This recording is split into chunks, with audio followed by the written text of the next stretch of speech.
साथीहरू, आजको यो भिडियोमा चाहिँ हामीले लङ टर्म इन्भेस्टमेन्टको बारेमा अध्ययन गर्नेछौँ। लङ टर्म इन्भेस्टमेन्ट भनेको के हो, यसको लागि कसरी हामीले कम्पनी छान्ने, के कस्ता कुराहरूमा विचार पुर्याउनु पर्छ हैन, त्यो कुराहरू गर्नेछौँ। अनि त्यसपछि जुन लङ टर्म इन्भेस्टमेन्टको एउटा प्रचलित शब्द कोट्स भनौँ, होल्ड इज गोल्ड भन्छौँ, त्यो होल्ड इज गोल्ड भित्र आइरोनी के कस्तो छ र हामीले एउटा क्रिएटिभ होल्ड गर्नलाई कसरी चाहिँ जान्नुपर्छ त्यो पनि म बताउँछु। र उदाहरणको रूपमा केही स्टक्सहरू चाहिँ भनौँ न पारामिटर क्राइटेरियाको आधारमा जुन हामीले केही छान्ने प्रयास पनि गर्नेछौँ। तथापि यो स्टक छान्ने काम चाहिँ तपाईँकै हो है। मैले यो स्टक्सहरू छान्नु अगाडि चाहिँ मैले पर्याप्त रूपमा तपाईँलाई ब्रिफिङ गरेको हुन्छु। त्यसको आधारमा तपाईँलाई निर्णय लिन सजिलो हुन्छ। पहिला सुरुमा यो लङ टर्म भनेको के हो? अब 1 महिना 15 दिनभन्दा 1 महिना धेरै हो, 1 महिनाभन्दा 6 महिना धेरै, 6 महिनाभन्दा 1 वर्ष धेरै, 1 वर्षभन्दा 3 वर्ष धेरै हैन। केलाई चाहिँ लङ टर्म भन्ने सन्दर्भमा चाहिँ प्राय जसो चाहिँ लङ टर्म भनेको अब हामीले आजको यो भिडियोको कन्टेक्स्टको आधारमा चाहिँ कमसेकम 5 देखि 10 वर्षको अवधिलाई लङ टर्म भनेर मैले मानेको छु। आज तपाईले पैसा रोपेर 5 वर्षपछि चाहिँ तपाईको त्यसलाई चाहिँ हामीले एउटा छोड्दिने हैन, त्यो कम्पनीमा पैसा छोड्दिने त्यस्तो किसिमको चाहिँ तपाईको लगानीलाई चाहिँ लङ टर्म लगानी भन्छौँ हामी। यो लङ टर्म लगानीको विशेषता के हो त भन्दा हामीले हरेक वर्ष कम्पनीले प्रॉफिट गरेर बाँड्छ त्यो पैसा बोनस जे बाँड्छ त्यो लिने हैन। यो चाहिँ लङ टर्मबाट हामीले प्राप्त गर्ने प्रत्यक्ष एउटा बेनिफिट्स भयो। यही बेनिफिट्सको लागि हामीले लङ टर्ममा जाने हो हैन। लङ टर्म भनेको चाहिँ लगभग अराउन्ड 10 वर्ष भनौँ न, 5 देखि 10 वर्ष है। अब लङ टर्म भनेको चाहिँ कस्तो हो भन्दा एउटा बिउ रोपेर एउटा रुख बनाउने हो के।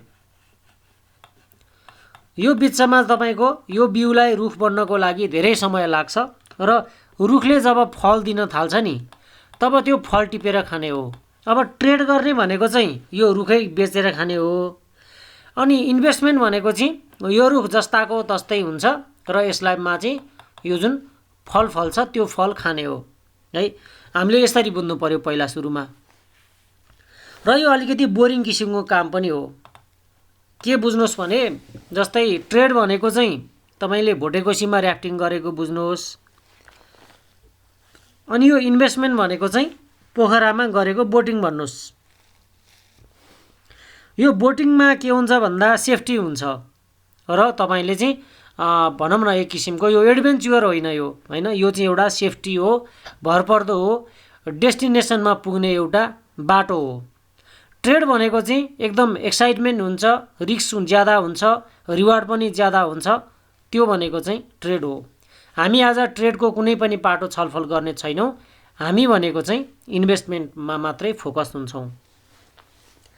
र सबै लगानीकर्ताहरूको पहिलो कदम भनेको चाहिँ ट्रेड नै हो। अनि ट्रेड गर्दा केही गडबड हुन्छ, नोक्सानी हुन्छ, अन्डर ठक्कर खाइन्छ, त्यसपछि मान्छे अनि बिस्तारै इन्भेस्टमेन्टमा चाहिँ सिफ्ट हुन्छ।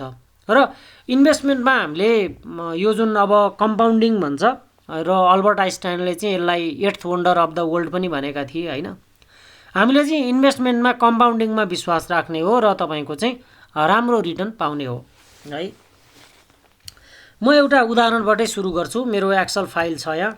मेरो एक्सेल फाइलमा मैले तपाईहरु समक्ष एउटा उदाहरणको रूपमा मैले छिमेक लघु वित्तको लिएको छु। यसलाई अलिकति बढाई। यो आर्थिक वर्ष हो। मैले 66-67 देखि 77-78 सम्मको डिभिडेन्ड यहाँ राखेको छु।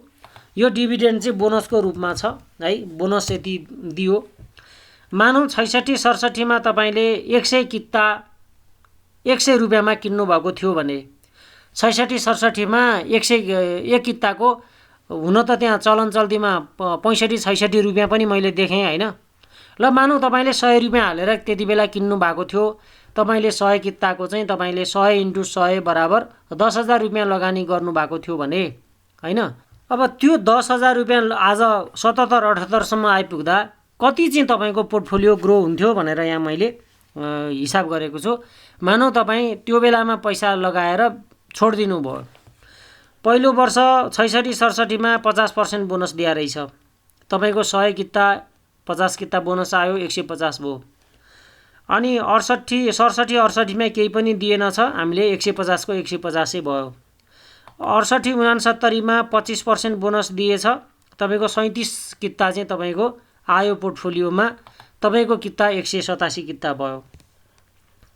अनि 69-70मा 33% दिया रहेछ, 62 किता प्राप्त गर्नुभयो, 249 किता भयो। 70-71मा 35 दिया रहेछ, 87 किता प्राप्त गर्नुभयो, 337 तपाईँको किता भयो हैन। यसै गरी मैले यहाँ सिम्पल फर्मुला लगाएको छु, केही छैन, यहाँ 40% बोनस दियो, यो ब्यालेन्सको तपाईँको पोर्टफोलियोको 40% भनेर यहाँ यसरी राखेको छु। अनि यतापट्टि ब्यालेन्समा चाहिँ यो तपाईँको साउँ किता प्लस तपाईँको बोनस किता जोडेको छु है, तपाईँको साउँ किता प्लस बोनस किता जोडेको छु।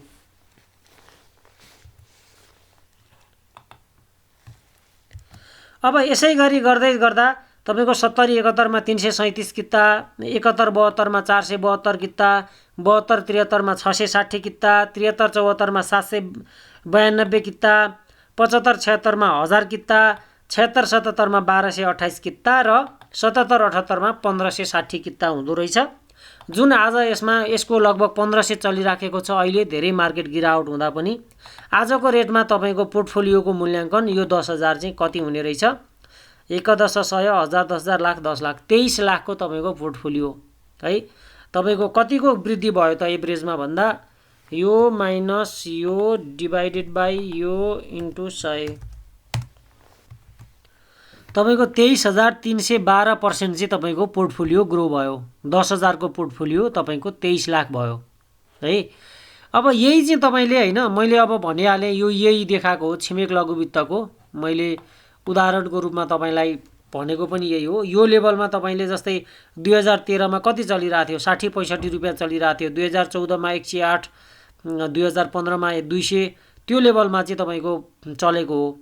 मानव ट्रेडरले चाहिँ यो लेभलमा किनो, यो बेलामा बेचो, यो बेलामा फेरि किनो, यो बेलामा बेचो, यो बेलामा किनो, यो बेलामा बेचेको भए चाहिँ कति हुन्थ्यो त पोर्टफोलियो भनेर यहाँ तपाईँले ट्रेडको हरेक अवसर चाहिँ तपाईँले ल्या भए तपाईँले एभरेजमा त्यही जम्मा जम्मी 144 किता मात्रै पार्नुहुन्थ्यो हैन।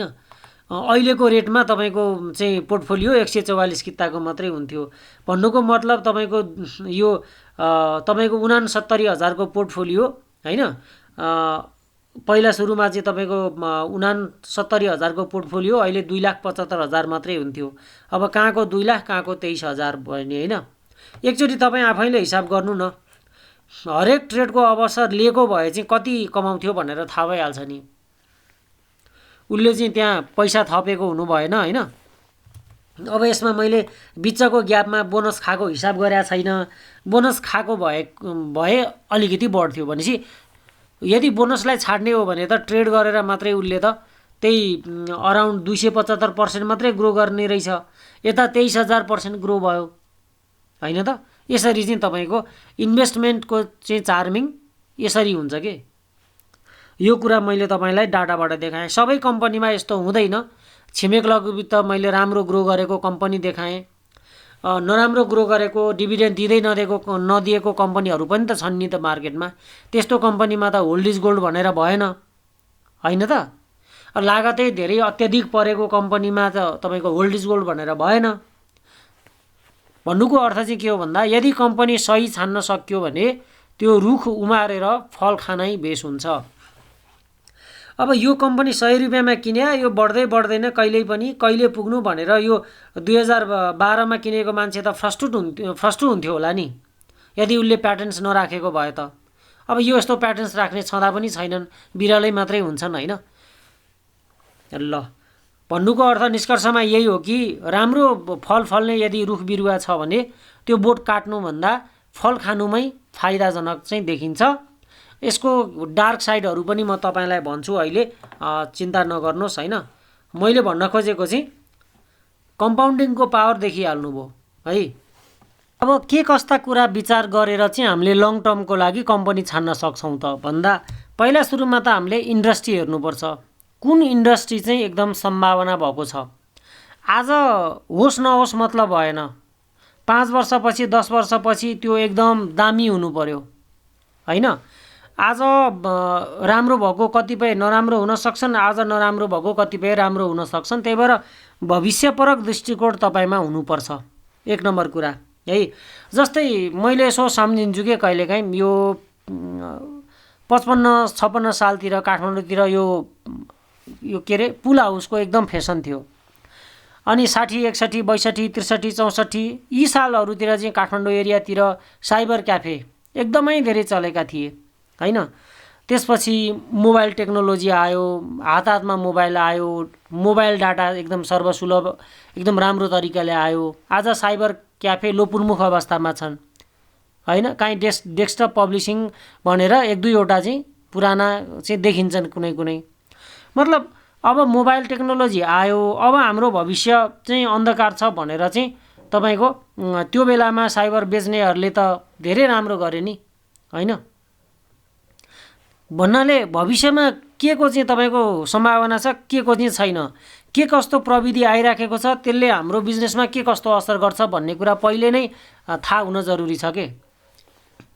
म तपाईँलाई एकछिनमा यो इन्डस्ट्रीको कुरामा फेरि आउँछु कि आगामी वर्षहरूमा कुन कुन सेक्टरले चाहिँ मार्केटलाई लिड गर्ला भन्ने सम्बन्धमा। अर्को कम्पनी हेर्दा जहिले पनि पेड अप क्यापिटल चाहिँ तपाईँको लो भएको हेर्नुपर्छ भन्छन्।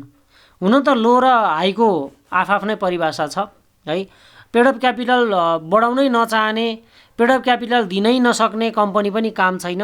धेरै दिएर चाहिँ तपाईँको बिजनेस ग्रो गर्न नसक्ने पनि काम छैन। अब अघि नै मैले यही अब छिमेकको चाहिँ उदाहरणमा तपाईँको त्यहाँ के छिमेकको उदाहरणमा मैले के भने भन्दा बोनस सेयर दियो नि त। अनि बोनस सेयरलाई चाहिँ अहिलेको पोर्टफोलियो इन्टु अहिलेको रेट गरेर मैले अहिलेको चाहिँ कस्ट निकालेँ नि होइन। हामीले चाहिँ अब बोनस सेयर प्राप्त गर्ने हुनुपर्छ के कम्पाउन्डिङको लागि, नत्र क्यास सेयर लिएर कम्पाउन्डिङ हुँदैन। बोनस सेयर हामीलाई लगातार प्राप्त भइराख्ने होस् त्यो चाहिन्छ। हुन त उता पेडअप पनि कम्पाउन्डिङ भइरहेको छ, तर पेडअप कम्पाउन्डिङ भए पनि हामीलाई बोनस सेयर पनि तपाईँको चाहिन्छ, किनकि त्यसलाई हामीले सेकेन्डरीको रेटमा बेच्न पाइन्छ। त्यही भएर पेडअप चाहिँ प्रायः लो भएको हेर्नुपर्छ भनिन्छ। बोनस सेयर आउने सम्भावना भएको हुनु पर्यो, मैले भनिहालेँ। किनकि बोनस सेयर बिना कम्पाउन्डिङ हुँदैन के है।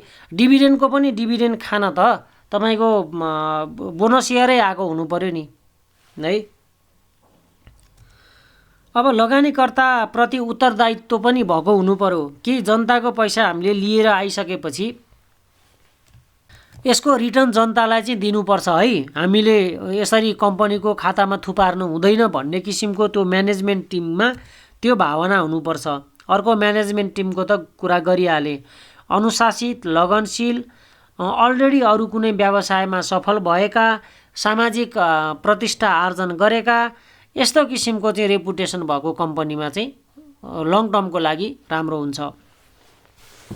अब इन्डस्ट्रीको कुरामा फर्क्यौँ। अब जस्तो ब्याङ्क तथा वित्तीय संस्था तपाईँको इन्डस्ट्री सधैँ अर्थतन्त्रको जहिले पनि मेरुदण्डको रूपमा हुन्छ। त्यही भएर ब्याङ्क तथा वित्तीय संस्थाको चाहिँ कहिल्यै पनि डेट एक्सपायर हुँदैन जस्तो लाग्छ मलाई है। होला अप्स एन्ड डाउन तिनीहरूमा हुन्छ होला, तर कहिल्यै पनि यो ब्याङ्कहरूको विकल्प चाहिँ आउँदैन जस्तो लाग्छ कि। अब म लघु वित्तको के होला, फाइनेन्सको के होला भनेर चाहिँ म ठोकुवा गरेर भन्न सक्दिनँ। लघु वित्तको जस्तै उदाहरणको रूपमा अब अहिले पहिला पो गाउँमा एउटा कुनै ब्याङ्क हुन्थेन, अनि लघु वित्तले नै गएर चाहिँ कर्जा प्रवाह गर्थे, अनि ग्रामीण क्षेत्रका जनतालाई लघु वित्तमै सजिलो पहुँच हुन्थ्यो। अहिले त देश सङ्घीयतामा गइसकेपछि भनौँ न ब्याङ्कहरूले नै एकदम थोरै ब्याज दरमा ऋण प्राप्त गर्ने अवसर यदि किसानहरूलाई कम्युनिटी लेभलमा जुट्यो भने लघु वित्तको भविष्यमा अलिकति असर गर्ला कि हुन सक्छ नि त। मैले त सम्भावनाको कुरा गरेँ है। अहिलेसम्म लघु वित्तले राम्रो रिटर्न दिएको छ, मैले चाहिँ यो भविष्यपरक कुरा गरेको। अब फाइनेन्स सेक्टर पनि त्यस्तै होइन। अब हुन त यिनीहरूको कोर कुरामा आफ्नो छ, जस्तै यी 4वटा सेक्टर छ नि एबिसिडी, यिनीहरूको आफ्नो एउटा प्राइमरी नेचर अलग भए पनि कति कुराहरू चाहिँ ओभरल्याप हुन्छ के। अल्टिमेटली जे भने पनि ऋण लिने हो नि त ब्याङ्क तथा वित्तीय संस्थाबाट। अब सरल रूपमा कसले दिन्छ त्यतै आकर्षित हुन्छ भनेपछि ब्याङ्कहरूको शाखा एकदम गाउँमा चाहिँ विस्तार भइसकेपछि लघुवित्तहरूको औचित्य अनि त्यसपछि त्यसको जुन अहिले त धेरै 20-25% ब्याज दरमा चाहिँ काम भइराखेको छ नि त लघुवित्तको त ढाके ब्याज शैलीमा, त्यो चाहिँ नआउने हो कि भविष्यमा, मैले त्यतातिरको दृष्टिकोण पनि अलिकति देखेको छु, हेरेको छु होइन। अब मैले ब्याङ्क तथा वित्तीय संस्था एउटा डेट एक्सपायर नहुने क्षेत्र भनिहालेँ। अर्को हाइड्रो पावर पनि तपाईँको एउटा डेट एक्सपायर नहुने सधैँ हामीलाई चाहिने सेक्टर जस्तो लाग्छ मलाई। जस्तै उदाहरणको लागि अब हामी अहिले तपाईँ म कुरा गरिरहेको छु, बत्तीको कारणले सम्भव भइरहेछ, हामीलाई एकछिन बत्ती गएर वाइफाई अफ भयो भने हामीलाई छटपटी हुन्छ। बत्ती गयो भने ब्याङ्कको काम रोकिन्छ, इन्सुरेन्सको काम रोकिन्छ, म्यानुफ्याक्चर एन्ड प्रोसेसिङको त मुटु नै बत्ती भयो भनेपछि हाइड्रो पावरको पनि तपाईँको विकल्प छैन। डिजेल पेट्रोल त विकल्प हुनै सक्दैन, बरु डिजेल पेट्रोलको विकल्प चाहिँ हाइड्रो हुनसक्छ। नेपाल सरकारको त नीति पनि त्यो छ। त्यो भएको हुनाले हाइड्रो पावरको केही मैले फ्युचर देखेको छु होइन भविष्यमा। अर्को लाइफ इन्सुरेन्स नन लाइफमा पनि तपाईँको यो पनि रिस्कलाई एउटा बिजनेसको रूपमा चाहिँ तपाईँको लिएर आएको कम्पनीहरू हो होइन। यिनीहरूको पनि त्यति धेरै भनौँ न अब कम्पिटिसन चाहिँ ओभरै भइसकेको छ होइन। त्यो भएको हुनाले अब यसमा पनि चाहिँ म कन्फिडेन्टका साथ चाहिँ एकदम यो सदाबहार चाहिँ भन्न सक्दिनँ। तैपनि ब्याङ्क तथा वित्तीय संस्था सर त नभनौँ, यो पनि एउटा मानव समाज भएपछि रिस्क हुन्छ। रिस्क भएपछि रिस्कको व्यापार पनि हुन्छ। यो रिस्कको व्यापार गरेर इन्सुरेन्सहरूले कमाउने हो भनेपछि यो पनि एउटा भविष्य नभएको सेक्टर चाहिँ होइन। तर कता लाइफ यिनीहरूमा पनि अलिकति नयाँ आयामहरू आइराख्ने होइन। अहिले त अब नयाँ लघु बिमाहरूको पनि अभ्यास छ भनेपछि केही चुनौती भए पनि सम्भावना चाहिँ ठिकै देखिन्छ। अर्को चाहिँ तपाईँको म्यानुफ्याक्चर एन्ड प्रोसेसिङ त अब वास्तविक उत्पादनमूलक भनेकै म्यानुफ्याक्चर एन्ड प्रोसेसिङ हो होइन। उनीहरूले चाहिँ हामीलाई दैनिक जीवनमा चाहिने आवश्यकताहरू पुरा गर्छन् भनेपछि उनीहरूको पनि कहिल्यै पनि डेट एक्सपायर हुँदैन है। ल मैले चाहिँ इन्डस्ट्री वाइज अलिकति आफ्नोलाई लागेको कुरा गरेँ। अब बोनस सेयर आउने सम्भावना यो अल्पकालीन र दीर्घकालीन दृष्टिकोण राख्छु म। अहिले अब राष्ट्र ब्याङ्कले एकदमै राम्रो काम गरेको छ। एउटा ब्याङ्क तथा वित्तीय संस्थालाई बोनस सेयरै देऊ है भनेर कडाइ गरेको छ। त्यही भएर त हामी म्यानुफ्याक्चर एन्ड प्रोसेसिङ, हाइड्रो लगायत अरू सेक्टरले तपाईँको दिनु जरुरी छैन। यो के अरे बोनस सेयर दिनैपर्छ भन्ने छैन। उनीहरूलाई मन लागे दिन्छ, मन नलागे दिँदैन। तर ब्याङ्क तथा वित्तीय संस्थाले क्यास दिन्छु भनेर पाउँदैन। ब्याङ्क तथा वित्तीय संस्थाले बोनसै दिनुपर्छ। त्यो भएको हुनाले अब ब्याङ्क तथा वित्तीय संस्थामा हामीले लगानी गऱ्यौँ भने बोनस सेयर आउने एउटा ढुक्क सम्भावना हुन्छ।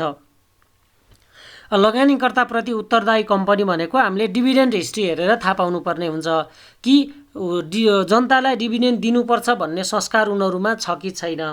म्यानेजमेन्ट टिमको मैले कुरा गरिहालेँ है त। ल यति कुराहरूमा मैले आफ्नो राय राखेँ। अब मोटामोटी तपाईँले कस्ता सेक्टरमा हात हाल्ने भन्ने कुरा तपाईँले ज्ञान प्राप्त गरिसक्नुभयो यति कुरा सुन्ने बित्तिकै है त। अब सचेत रहन पर्ने कुरा, पहिला सुरुमा अहिले प्रचलित मान्यता र त्यो माथिको आइरोनी। एउटा आइरोनी ओल्ड इज गोल्ड है। लङ टर्म भनेको सुतेर बस्ने होइन, सुतेर बस्नु हुँदैन।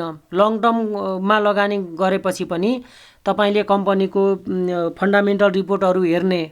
अनि मैले अघि नै भने नि बोनस सेयरै आउन नसक्ने सम्भावना पनि त हुन्छ नि। धेरै बोनस सेयर प्राप्त गर्नु भनेको उता पेडअप क्यापिटल पनि त कम्पाउन्डिङ भइराखेको हुन्छ नि। तपाईँको वास्तविक पोर्टफोलियोको ग्रो भनेको यदि तपाईँको पर्सेन्टेज अफ होल्डिङ यदि बढ्यो भने चाहिँ त्यो वास्तविक ग्रो हो। नत्र बोनस सेयर प्राप्त गर्नु चाहिँ तपाईँको पोर्टफोलियो ग्रो होइन भन्छ के। त्यही भएर एउटा यस्तो अवस्था आउँछ हरेक कम्पनीमा जहाँ तपाईँले मार्केटबाट एक्जिट गरेर इन्डस्ट्री सिफ्ट गर्नुपर्ने या स्टक सिफ्ट गर्नुपर्ने दिन आउँछ लङ टर्म इन्भेस्टरको लागि पनि। त्यो कुन बेलामा आउँछ भन्दा बोनस सेयरको दर घट्दै घट्दै घट्दै घट्दै गएको अवस्था, अरू थप कुनै कम्पनीको चाहिँ बोनस सेयर बढ्दै बढ्दै जान पर्ने अवस्था आउँछ। त्यो तपाईँले जोडा मिलाएर लगानी सिफ्ट गर्न पर्ने हुनसक्छ। यो कुरामा एकदम सचेत बनाऊ है। होल्ड इज गोल्ड भनेर तपाईँको काम छैन। अर्को, होल्ड इज गोल्ड भनेको तब मात्रै काम लाग्छ जब तपाईँले एकदमै लोएस्ट लेभलमा उठाउनुहुन्छ, जस्तो कि मैले अघि नै दिएको उदाहरणमा होइन। अब प्रश्न चिन्ह त छ नि कि यो 1500 को रेटमा उठाउनेले चाहिँ यसै गरी फाइदा गर्ला त? ल 65-66 मा त हामीले किन्न सकेनौँ, हामीले किन्न पाएनौँ। अहिले त मैले हिस्ट्री देखाएर पो तपाईँले ओ वाउ यत्रो दामी। अब 1500 मा किनेर चाहिँ यही ग्रो गर्ने चान्सेस छ कि छैन त? नहुन सक्छ नि त। हिजो पेडअप चाहिँ थोरै थियो, 1 करोडको पेडअप र आज 1 अर्बको पेडअप एउटै हुन्छ? 2 अर्ब पुग्न लागिसक्यो होइन, यही अब मैले उदाहरण दिएको कम्पनी त। भनेपछि एउटा लेभलमा आएपछि तपाईँले कम्पनी सिफ्टिङ गर्न पर्ने पनि हुनसक्छ। अर्को, भ्यालु इन्भेस्टिङ। कम्पनी त्यो बेलामा लगानी गर्नुहोस् जुन बेलामा अरू डराएर थरथर भएर तपाईँको बसेका छन्। अघि नकै उदाहरणमा पनि 65 रुपियाँमा किनेका थिए 65-66 मा छिमेक लघु वित्त। अब अहिले त सम्झिने मात्रै भयो त्यो होइन। भन्नुको अर्थ त्यो बेलामा आँट गरेर उठाउनेले त प्याटर्न्स राखेर होल्ड गर्नेले मात्रै कमाएको हो नि, जो पाए उसले त कमाउन सक्दैन नि यस्तो। भनेपछि अरू डराएको बेलामा, अरू थुरथुर भएर चाहिँ फालाफाल गरेको बेलामा आफू लोभिएर उठाउनुपर्छ भन्ने हामीले सन्देश प्राप्त गर्नु पर्यो। अब कुन बेला लङ टर्मलाई ब्रेक गर्नुपर्ने हुनसक्छ मैले भनिहालेँ। ल मानौँ उदाहरणको लागि राष्ट्र ब्याङ्कले होइन अब बोनसको लागि हामी कडाइ गर्दैनौँ, नगद दिए पनि पाइन्छ भनेर यदि सूचना जारी गर्यो भने विश्वास गर्नुहोस् कि सर्कुलेसन जारी गर्यो भने यो अहिलेको मार्केट आधी घट्छ। त्यही भएर राष्ट्र ब्याङ्कले यो मार्केट यहाँ पुर्याउनमा एकदम प्रत्यक्ष भूमिका खेलेको छ होइन। अर्को चाहिँ अब बिमाको पनि त्यही हो, बोनस सेयरमा कडाइ गरेको छ होइन। बिमाको पनि यदि कुनै सर्कुलेसन यस्तो आयो कि तपाईँको चाहिँ त्यो यस्तो आयो कि सर्कुलेसन जहाँ चाहिँ बोनस सेयरमा कडाइ नहोस् त्यस्तो आयो भने हामीले चाहिँ तत्काल मार्केटबाट एक्जिट हुनुपर्ने दिन आउन सक्छ। अब अर्को चाहिँ कम्पनीको बिजनेस स्याचुरेटेड भएमा भनेको छ, जस्तै तपाईँको त्यो कम्पनीको बिजनेस चाहिँ तपाईँको अब एक्सपान्ड गर्ने फेजमै छैन होइन। कतिपय अब मलाई लाग्छ कि कमर्सियल ब्याङ्कहरूको त्यस्तो शाखा विस्तार गर्न बाँकी छ जस्तो लाग्दैन, कुनै कुनैको होला। जब उनीहरूलाई बिजनेस एक्सपान्ड गर्न छैन भनेपछि त्यो बेलामा पनि बोनस सेयर आउने चान्सेस लो हुन्छ अनि उनीहरूको प्रफिट चाहिँ कम हुने चान्सेस हुन्छ। भनेपछि त्यस्तो अवस्थामा पनि हामीले लङ टर्म हो भन्दैमा सुतेर बस्नु हुँदैन, सचेतना अपनाएर स्टक सिफ्टिङ गर्न तयार हुनुपर्छ। त्यही भएर निष्कर्षमा यही हो कि लङ टर्म इन्भेस्टिङ भनेको प्यासिभ इन्भेस्टिङ होइन, एकदम क्रिएटिभ इन्भेस्टिङ हो है त। अब वर्तमान अवस्था चाहिँ लङ टर्म इन्भेस्टिङको लागि उपयुक्त हो कि होइन त? पहिला सुरुमा त यहाँबाट सुरु गरौँ कुरा। अब हाम्रो देश भनेको चाहिँ एउटा डेभलोपिङ नेसन हो। हाम्रो अर्थतन्त्र भर्खर भर्खर चलमलाउँदै गरे हो। त्यो भएको हुनाले हाम्रो देशको अर्थतन्त्र धेरै विकास हुन बाँकी छ। भन्नुको अर्थ हाम्रो नेप्से पनि धेरै बढ्न बाँकी छ। अहिले त हामी 2400 को लेभलमा छौँ। हुनसक्छ 1000, 1100, 300, 400 नेप्से हुँदा पनि लगानी गरेर छोडिदिइराखेको धेरै साथीहरू हुनुहुन्छ, मैले देखेको छु। उहाँहरूले विन गरि नै राख्नु पनि भएको छ होइन। अबको बाइङ चाहिँ लङ टर्मको लागि कतिको उपयुक्त छ भन्दा यो चाहिँ तपाईँको समग्र नेप्से हेरेर हुँदैन, हामीले चाहिँ एउटा स्टक वाइज चाहिँ एनालिसिस गर्न जान्नुपर्छ। अब अहिलेको सन्दर्भमा कमर्सियल ब्याङ्क, डेभलपमेन्ट ब्याङ्क होइन, अब कतिपय लघु वित्त होइन, यी सबै चाहिँ तपाईँको लङ टर्म इन्भेस्टमेन्टको लागि उपयुक्त देखिएका छन्। अझ इन्सुरेन्स सेक्टरमा त धेरै नै तल्लो लेभलमा प्राइस झुन्डिराखेको अवस्था देखिन्छ। पछिल्लो समय ठुलो गिरावट आयो। ठुलो गिरावट आइसकेपछि लङ टर्म इन्भेस्टमेन्टको लागि चाहिँ अपर्च्युनिटी क्रिएट भएको हो कि भन्ने चाहिँ देखिन्छ। अब होइन अहिले 2400 छ, नेप्से 1200 मा झर्दैन भन्ने ग्यारेन्टी के छ? त्यो पनि एउटा तपाईँहरूको मनमा आउला जिज्ञासा होइन। अब त्यो सम्भावना हुँदै नभएको होइन म्याथमेटिकल्ली, तर मेरो विचारमा हाम्रो कन्ट्री चाहिँ डेभलोपिङ नेसन भएको हुनाले नेप्से चाहिँ अब झर्यो भने पनि त्यति धेरै तल्लो लेभलमा लथालिङ्गै हुने गरी चाहिँ नजर्ला कि भन्ने चाहिँ मेरो बुझाइ छ हैन। अब मेरो विचारमा हाम्रो जेनेरेसनले नेप्से 1100 इन्डेक्स चाहिँ देख्दैन जस्तो मलाई लाग्छ। त्यो भएको हुनाले मैले नेप्से 1100लाई चाहिँ एउटा बेस रेट माने। त्यसपछि कम्पनीमा धेरै ठुला आइपिओहरू इस्यु भए, 1000 अङ्क त्यहाँबाट थपियो, नेप्से 2100 को लेभलमा छ अहिले हैन। यदि मात्र बढेको भनेको त्यही 2100 प्लस 300 अङ्क भन्दा 2400 अङ्क मात्रै हो भनेपछि तपाईले 2000 देखि 2500 को बीचमा यदि लगानी गर्नुभयो भने तपाईले लङ टर्मको लागि पनि विन गर्नुहुन्छ जस्तो लाग्छ। यो मैले किन भनेको भन्दा नि मैले यसो प्राइसहरू हेर्छु, आज पनि हेरेँ मैले हैन। 1100 मा हुँदा जति थियो अहिले लगभग त्यो रेटमा आइसकेको छ, नेप्से 2400 हुँदा पनि। किन त्यस्तो भयो भन्दा हामीले नेप्से इन्डेक्स मात्रै हेरेर भएन नि त, हामीले त पर्टिकुलर कम्पनीको फलिङ, त्यसको बुक भ्यालु, त्यसको कतिपय कम्पनी आइपिओ को ओपनिङ रेन्जमा आइसक्यो भनेपछि त आइपिओ को ओपनिङ रेन्जमा यदि कुनै कम्पनी आइसक्छ भने तपाईँ लङ टर्मको लागि बाई गर्न सक्नुहुन्छ भन्ने मेरो निष्कर्षले मैले चाहिँ अब लङ टर्मको लागि बाई गर्दा हुन्छ जस्तो चाहिँ मलाई लाग्यो हो। ल अब म कुरा सुरु गर्छु। अब कुन कुन कम्पनीमा किन्दा ठिक हुन्छ भनेर तपाईले मलाई सोध्नु होला पक्कै। यत्रो भिडियो हेरियो, लेक्चर हेरियो, यदि पनि नभने त के होला भन्नुहुन्छ। मैले तपाईलाई बाइङ सेलिङ रिकमेन्डेसन ल्याउँदा जुन त्यो एक्सेल फाइलमा देखाउँथे नि, त्यसरी लङ टर्ममा काम चल्दैन। फन्डामेन्टल्ली अहिले पी रेसियो, इपिएस जति भए पनि तपाईको लङ टर्मलाई रोकिँदैन। लङ टर्मको लागि मैले अघि नै भनेको कुरा, यी कुरा चाहिँ तपाईको यो क्राइटेरिया म्याचिङ हुनुपर्छ। त्यो भएको हुनाले तपाईको चाहिँ मैले चाहिँ पर्टिकुलर स्टक तोक्दा कुनै लजिक फर्मुला नलगाइकन चाहिँ भन्नुपर्ने हुन्छ, जुन अलिकति विवादास्पद पनि हुनसक्छ, माइन्ड गर्न पाइँदैन। र मैले यहाँ उदाहरणको रूपमा मात्रै देखाउन खोज्या हो। तपाईले रिसर्च एकदम गर्नुहोस्, एक हप्ता रिसर्चमै लगाउनुहोस्, एक हप्ता सर्किट लाग्दैमा पनि तपाईले पछुताउनु पर्दैन लङ टर्मको लागि ल हैन। अब उदाहरणको लागि चाहिँ कमर्सियल ब्याङ्कमा जस्तो नेपाल ब्याङ्क हैन, भर्खरै चाहिँ तपाईको डिभिडेन्ड दिन सुरु गरेको छ अनि भ्याल्यु इन्भेस्टिङको दृष्टिकोणले पनि बुक भ्यालुको 3 गुणासम्म हाल्न सक्नुहुन्छ भनेको छ, 1.5 गुणासम्म हाल्दा सेफ हुन्छ भनेको छ। त्यो हिसाबले लजिकल रेटमा आयो अनि मर्जिङ हुँदैन के। यो गभर्नमेन्ट ब्याङ्क भनेको जस्तै नेपाल ब्याङ्क, एडिबिएल, वाणिज्य ब्याङ्क, यी अरूसँग मर्जमा पनि जाँदैनन्, अरूलाई गाब्दा पनि गाब्दैनन्। त्यो भएको हुनाले जब कम्पनी मर्जमा जाँदैन हामीलाई दुईटा फाइदा हुन्छ। एउटा फाइदा त हाम्रो बजेट फ्रिज हुँदैन, रोका हुँदैन। अर्को चाहिँ पेड अफ क्यापिटल चाहिँ बोनस सेयरकै कारणले गर्दा बढ्छ। कमर्सियल ब्याङ्कले त राइट सेयर दिन पनि पाउँदैन भनेपछि हामीले लगातार बोनस सेयर पाउने चान्सेस धेरै हुन्छ। गभर्नमेन्ट ब्याङ्क भएको, नेपालको पुरानो ब्याङ्क भएको हुनाले नेपाल ब्याङ्कलाई मैले उदाहरणको रूपमा यहाँ दर्शाएँ। प्रभु ब्याङ्कको पनि रिसेन्ट डिभिडेन्ड हिस्ट्री छ। एनआइसी एसिया चाहिँ तपाईको बिजनेस एकदम एक्सपान्ड गरेको छ, तैपनि पेड अफ क्यापिटललाई चाहिँ वाञ्छित सीमामा राखेको छ के, त्यसको एउटा सकारात्मक पक्ष। सिभिल ब्याङ्कको लो पेड अफ छ। अब फ्युचर त छ, किन भन्दा कम्पनी अहिले खराब कन्डिसनमा छ भन्दैमा सधैँ खराब पनि हुँदैन, राम्रो हुनसक्छ।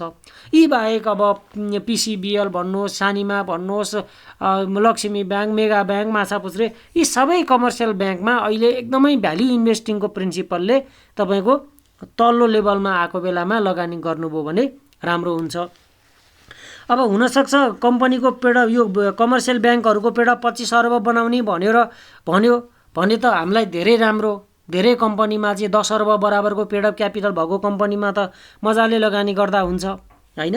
यसरी अब डेभलपमेन्ट ब्याङ्कमा त टपलाई नै मैले आँखा लगाएको छु, जसको बोनस हिस्ट्री पनि राम्रो छ, इन्डस्ट्रीमा लिडिङ पोजिसनमा छन्, गए गुज्रिएनन्, यिनीहरूले चाहिँ आफूलाई सम्हालेनन् भने यिनीहरूमै फ्युचर छ। जिबिबिएल, जेबिबिएल, केएसबिबिएल, एमएनबिबिएल, साइन रेसुङ्गा, एमएलबिएल, इडिबिएल, एमडिबी हैन लगायतका यिनीहरू। अनि लघु वित्तमा अब जेएसएलभी, एमकेएलभी जो आइपिओबाट भर्खर आएका छन्, उनीहरूले भर्खरै डिभिडेन्ड दिन थालेको हुनाले यिनीहरूमा चाहिँ राम्रो हुनसक्छ हैन। अनि अरू त अब इन्डस्ट्रीको लिडिङ पोजिसनमा रहेको हैन, अब जीवन विकास, महिला, यी अहिले चाहिँ अलि धेरै महँगो मूल्यमा भएको हुनाले मैले त्यसको नाम चाहिँ लिन चाहिन।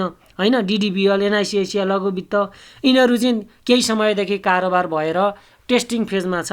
यिनीहरूमा पनि मैले अलिअलि लङ टर्म चाहिँ देखेको छु हैन। यो उदाहरण मात्रै हो, यीभन्दा बाहेक अरूमा पनि मैले अघि नै दिएको क्राइटेरिया अनुसार हेर्नु होला। फाइनेन्समा चाहिँ अब जेएफएल लो पेड अफ क्यापिटल पनि देखिन्छ अनि यो डिभिडेन्ड कल्चर चाहिँ एकदम राम्रो देखिन्छ हैन। गुडविल फाइनेन्स पनि ठिक छ, अहिले त मञ्जुश्री पनि राम्रो बम्परै दियो हैन। अरू पनि छ, तर हालको अवस्थामा कुरा गर्नुपर्दा तपाईको केही विकल्पहरू चाहिँ योभन्दा बेटर विकल्प कमर्सियल ब्याङ्कमा अनि डेभलपमेन्ट ब्याङ्कमा पनि देखिए। हाइड्रो पावरमा अब अप्पर तामाकोसी, सास ऊर्जा, जेसिएल, एकेपिएल, एचपिसी लगायतका अरू धेरै छ। हाइड्रोको चाहिँ अब एउटा सचेत रहन पर्ने कुरा चाहिँ नेपाल सरकारले हाइड्रोलाई कतिको महत्त्व दिएर हेर्छ। जति पनि नयाँ हाइड्रोहरू छ ती नयाँ हाइड्रोले प्रोडक्सन गरेको भारतमा बेच्छ कि बेच्दैन, बङ्गलादेशमा पुर्याउँछ कि पुर्याउँदैन, हामीले चिम बालेर त खपत हुँदैन, नेपाल भन्ने देश विद्युतीकरणमा जान्छ कि जाँदैन, यदि जाला जस्तो छैन भने धेरै हाइड्रोहरू डुब्छन् हैन। त्यो भएको हुनाले चाहिँ हामीले एकदम क्रिटिकल भएर हाइड्रोमा चाहिँ हेर्नुपर्ने हुन्छ। अब इन्सुरेन्समा पिएलआई, युएलआई, प्रिन, एसआइसी, एनआइएल यिनीहरू राम्रो छ है। भविष्यमा पनि बोनस सेयर पाउने चान्सेस चाहिँ देखियो। यी कुराहरू चाहिँ मैले अब मेरो स्वविवेकको आधारमा भन्ने हो, उदाहरणको लागि मात्रै है। एउटा यत्रो धेरै लेक्चर दियो, यसो अलिअलि रिकमेन्ड गर्दै पनि त हुन्थ्यो नि भन्ने हिसाबले चाहिँ मैले धेरै ठुलो रिसर्च पनि गरेको छैन। कुनै त मोटामोटी मैले प्राइस लिस्ट हेर्दा यिनीहरूमा राम्रो चाहिँ मैले पोजिटिभ कमेन्ट गरिराखेको भएको हुनाले केही मैले मेन्सन गरिदिएको पनि छु। तर यसको अर्थ यो होइन कि योभन्दा बाहेक लङ टर्मको लागि छैन। मैले भनेको क्राइटेरिया याद गर्नु होला, पाइन्छ है त। ल साथीहरू, अब भिडियो यही हो है। यहाँहरूको लङ टर्म इन्भेस्टिङ एकदम इन्जोयबल होस्। म तपाईँहरूलाई एउटा होमवर्क पनि दिन्छु। मैले अघि नै एक्सल सिटमा हिसाब गरे जस्तै तपाईँ मलाई एउटा चिलिमेको, अर्को चाहिँ तपाईँको इडिबिएलको, अर्को चाहिँ तपाईँको एनएलआइसीको चाहिँ एक्सल सिट बनाएर तपाईँले मलाई मेरो facebook.com/ramhariNepal.rs नेपालको वालमा पोस्ट गरिदिनुहोस् त ल। यति काम गर्नुहोस् त तपाईँले, यति काम गर्नुहोस् हैन। अनि त्यसपछि तपाईँ लङ टर्म इन्भेस्टिङ क्यालकुलेसनमा पर्फेक्ट। ल एउटा काम, यति काम गर्नु होला ल है त। यो तपाईँहरूलाई गृह कार्य होमवर्क है त। ल होमवर्क पुरा गर्ने, रिसर्चमा एकदम ध्यान दिने तपाईँलाई र लङ टर्म इन्भेस्टर, सफल लङ टर्म इन्भेस्टर बन्न कसैले रोक्न सक्दैन। Thank you so much. अहिलेलाई चाहिँ म यो भिडियोलाई यहीँ टुङ्ग्याएँ। धन्यवाद।